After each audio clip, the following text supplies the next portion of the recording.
सत श्री अकाल फ्रेंड्स, कैसे हो आप लोग। हाँ, आज का वीडियो हम देखने वाले हैं कृष्ण जी की लास्ट ज्ञान टू कर्ण, कृष्ण का आखिरी ज्ञान। अच्छा, ये महाभारत से रिलेटेड वीडियो होने वाली और आखिरी ज्ञान होने वाला है कृष्ण जी का, जो कि जो कर्ण को दिया किया था कृष्ण जी ने। सो हमने इससे पहले और भी वीडियोस देखी हैं, तो लाइफ चेंजिंग के ऊपर भी जो है वो कृष्ण जी का ज्ञान सुना था हमने। सो आज इस वीडियो को हम देखेंगे और जानते हैं कि कृष्ण जी ने क्या कहा है और हमें क्या जानने को मिलता है। सो फ्रेंड्स, मैं तो एक्साइटेड हूँ कृष्ण जी की बातें सुनने के लिए। सो चलते हैं वीडियो की तरफ और रिएक्ट करते हैं। Here we go.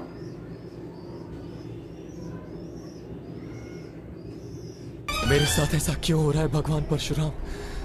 मेरी विद्या, मेरा साहस, मेरा सामर्थ्य सब क्यों छूट रहा है मुझसे? ऐसा क्यों हो रहा है भगवान परशुराम? अंगराज कर्ण,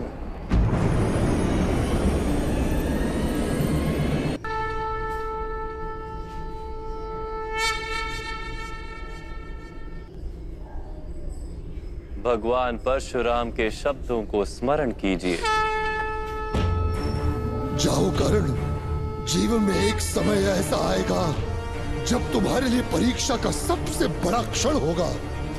तो उसी क्षण तुम्हारी विद्या तुम्हारा साथ छोड़ देगी, लुप्त हो जाएगी, तुम्हारे किसी काम नहीं आएगी। जो विद्या नीति के मार्ग पर चलकर प्राप्त की जाती है, संकट के समय में साथ छोड़ देती है। ये भगवान परशुराम का श्राप नहीं अंगराज, प्रकृति का नियम है, शराब नहीं है। किंतु मैंने अथक श्रम किए थे विद्या प्राप्त करने के लिए वासुदेव। फिर मुझे क्यों मेरी विद्या का विस्मरण हो गया?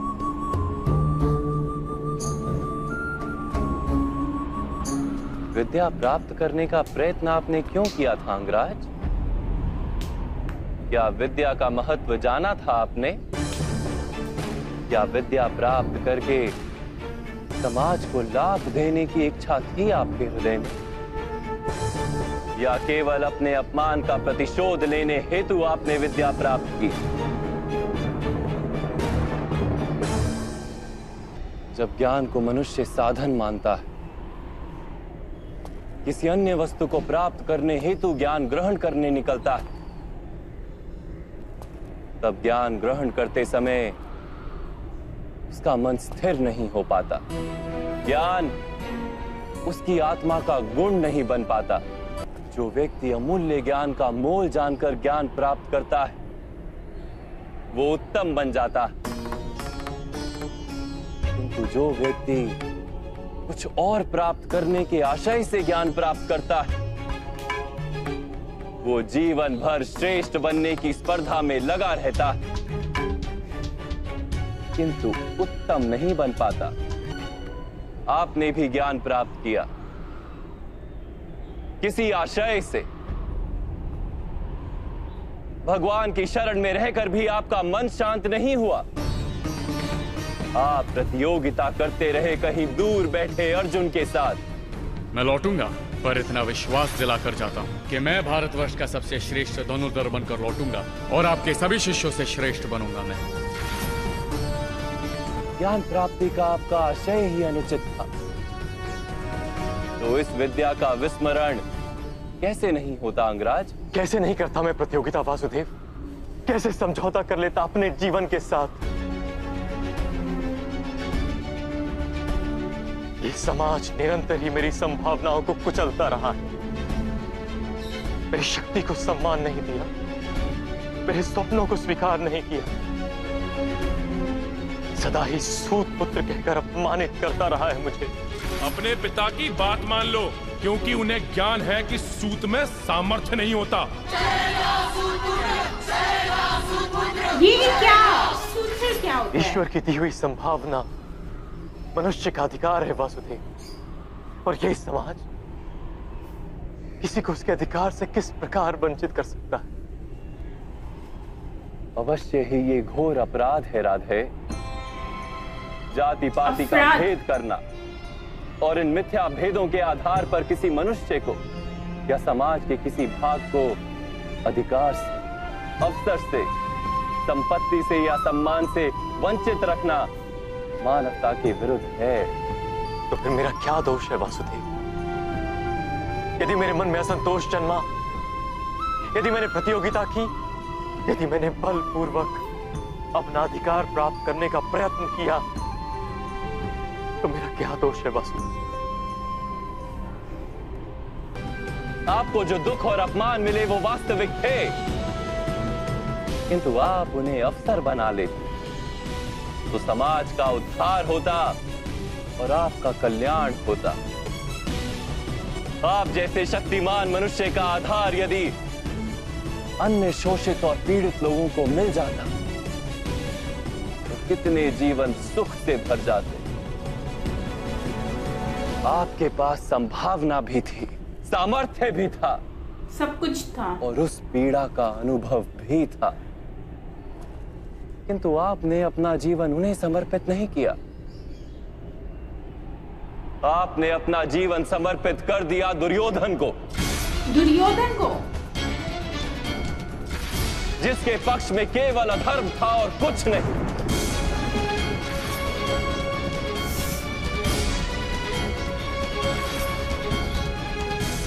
अब देखिए अपनी स्थिति। आप दुर्योधन के पक्ष में खड़े रहे। आप पांचाली के वस्त्र हरण जैसे पाप के भागी बने।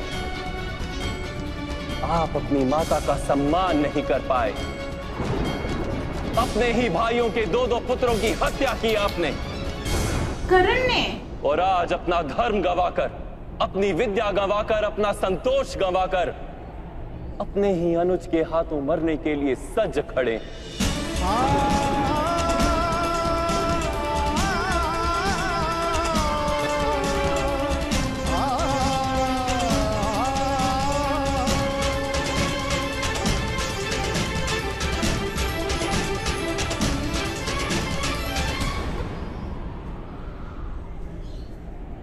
आप यथार्थ कह रहे हैं वासुदेव।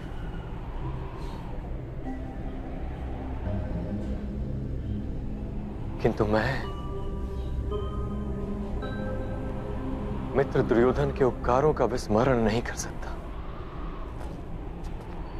कौन सा उपकार राधे?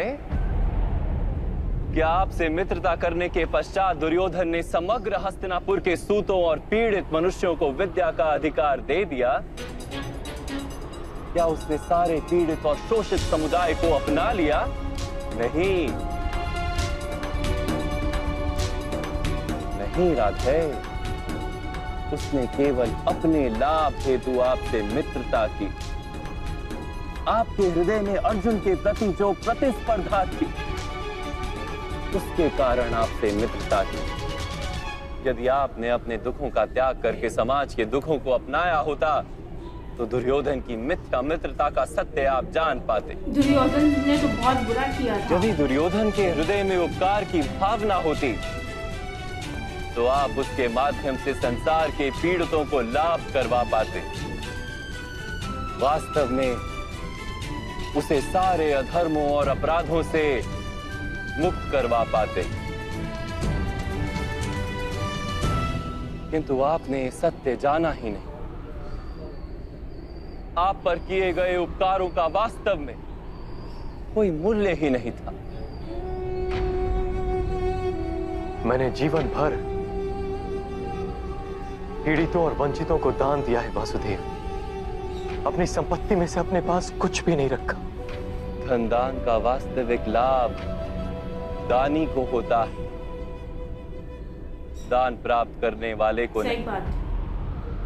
आपने यदि अपने सामर्थ्य का उपयोग अपने जैसे पीड़ितों को स्वतंत्रता दिलाने के लिए किया होता तो सबको लाभ होता राधे। आप कहते हैं कि समाज ने आपकी संभावनाओं का नाश कर दिया, किंतु ईश्वर द्वारा दी गई उन संभावनाओं का मूल्य तो आपने जाना ही नहीं।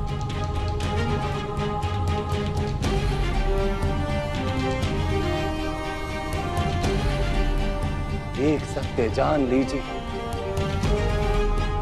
जो व्यक्ति समाज के लिए जीता है उसे स्वयं भी लाभ होता है, किंतु जो व्यक्ति केवल अपने लिए जीता है वो स्वयं को और समाज को दोनों को हानि पहुंचाता है। जो अपने लिए जीता है वो समाज को और सबको नुकसान पहुंचाता है। कुरुक्षेत्र में आज जो विध्वंस हो रहा है उसका कारण ना दुर्योधन है और ना ही मामा श्री शकुनी।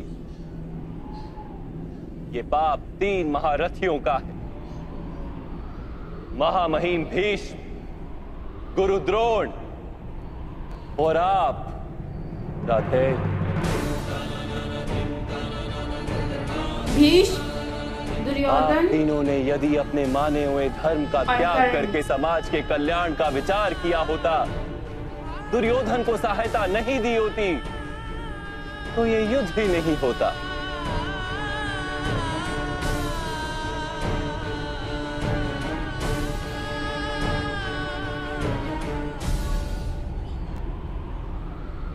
आप उचित कह रहे हैं वासुदेव।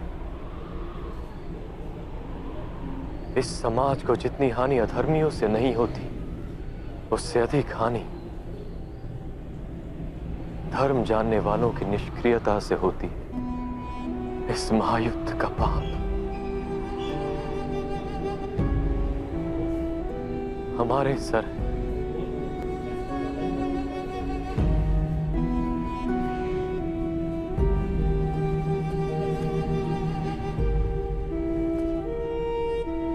अब समय है राधे,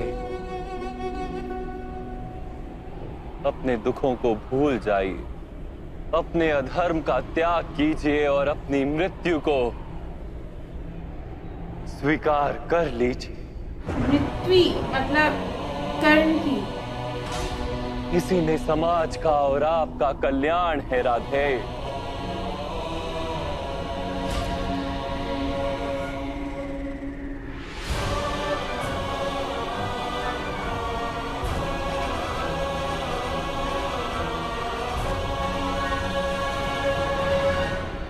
मैं आपका आदेश स्वीकार करता हूं वासुदेव,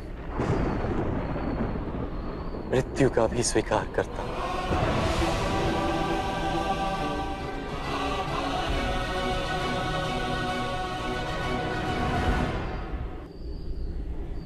मेरी माता कुंती से कहिएगा कि वो मुझे क्षमा कर दे, और पांचाली से कहिएगा मैंने अपना रक्त बहाया है, उसके अपमान के लांछन को धोने के लिए। बस एक प्रश्न है वासुदेव, क्या मेरे सामर्थ्य का परिचय कभी भी नहीं हो पाएगा? सामर्थ्य का परिचय मतलब? राधे, जब आपके हाथ में धनुष नहीं, आपके रथ का पहिया भूमि में धंसा और आपको अपनी विद्या का विस्मरण हो गया, ऐसे अवसर का लाभ उठाकर आपका वध करना पड़ रहा है। क्या यही आपके सामर्थ्य का प्रमाण नहीं?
अर्जुन आ गया था क्या दोबारा?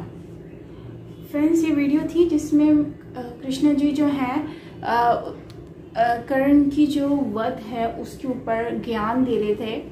तो बेसिकली इस वीडियो में हमें जानने को मिला है कि जो कृष्ण जी हैं वो बता रहे, उनको समझा भी रहे थे और याद भी दिला रहे थे कि उन्होंने क्या क्या गलतियां की हैं कर्ण ने, और उन्होंने दुर्योधन के आगे झुककर और उनको अपना सब कुछ देकर और उनको सम्मानित करके ये मतलब सबको तकलीफ पहुंचाई है।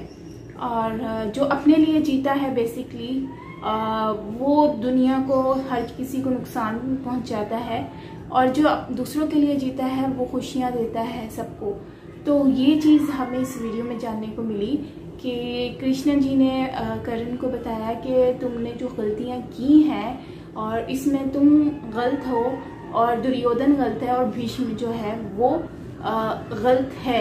उन्होंने तुम तीनों इसके कसूरवार हो, सो वध तो तुम्हारा बनता है, क्योंकि जहाँ तक मुझे आइडिया हो रहा है तो कर्ण जो है वो मरना नहीं चाह रहा, मतलब अपना वध नहीं करना चाह रहा, मतलब मृत्यु जो कहते हैं जिसको, तो वो नहीं करना चाह रहा, नहीं चाहता कि ऐसा कुछ हो उसके साथ। लेकिन जो लिखा हुआ है वो तो होना ही है। और कृष्ण जी जो है उन्होंने उसको समझाया, क्योंकि वो ये सोच रहे थे कि शायद उनके साथ गलत हो रहा है कर्ण के साथ, तो कर्ण जो है वो यही उनके माइंड में चल रहा था। लेकिन कृष्ण जी ने जो है उसको याद दिलाया कि ये जो तुम कोस रहे हो बेसिकली ये तुम्हारा अपना ही बोया हुआ फल है और तुम्हें जो मिल रहा है सो इसके कसूरवार और कोई भी नहीं है, कि तुम खुद ही इसके कसूरवार हो और तुम्हारा वध होना है, ये तो 100% है। अब लास्ट में जो है वो जो है मेरे ख्याल से अर्जुन भी आ गया है, शायद मुझे लग रहा है अर्जुन भी आ गया है, और वहाँ पर वध मतलब हुआ कि नहीं हुआ या क्या हुआ वो आगे का सीन है, वो देखना पड़ेगा, फिर ये आइडिया होगा वीडियो में। बाकी ओवरऑल अच्छा वीडियो था, काफ़ी हमें कुछ जानने को भी मिला, सच है इसके जो अपने लिए नहीं जीना चाहिए दूसरों के लिए जीना चाहिए। जो अपने लिए जीता है वो एक मतलबी इंसान हो जाता है और वो सिर्फ अपने बारे में ही सोचता है, वो दूसरों के बारे में नहीं सोचता, किसी की अच्छाई के लिए नहीं सोचता, किसी चीज़ के बारे में आप नहीं वो सोचता। तो इसीलिए हर इंसान को दूसरों के लिए सोचना चाहिए, दूसरों में अपनी खुशियाँ ढूंढनी चाहिए, तो यकीनन आप लोग खुश रहेंगे।